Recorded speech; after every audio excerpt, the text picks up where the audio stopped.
ለራበው ሰው ዳቦ ለሚፈልግ ሰው ግዴለም ዳቦ ወደፊት ይገኛል ብለሽ ከምታሳየው ዳቦዋን ትንሽ ያምጥተሽ ደግሞ ብትነግሪው ትንሽ ተስፋ ይኖረዋል።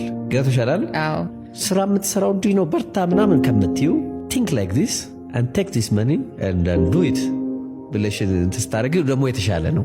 ሌሎች ይማሩበታል ማለት ነው። አሁን የኛን ወጣ ስታየው መኪና የለው ቤት የለው ባንክ ማን ይሰጠዋል? አክሰስ ቱ ፋይናንስ ችግር ነው። ሰው በጎ የሚሰጠው ካለው ግዙፉ ነገር ቆንጥሮ ሳይሆን ትላለች ከሌለው ትንሹ ነገር ዘግኖ ነው መስጠት ያለበት። ያለሽ የአንድ ዳቦ ዋጋ ሆኖ የሁለት ዳቦ ዋጋ መስጠት መቻል ግን ብሌሲንግ።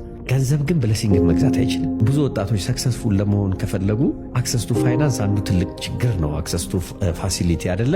there is a way to say other people open other people money ቢዝነሶች ስታርት መደረግ ይችላሉ ማለት ነው። ችሎታን ይዘህ እነሱ ጋር ደግሞ ገንዘብ ሳይጎዳ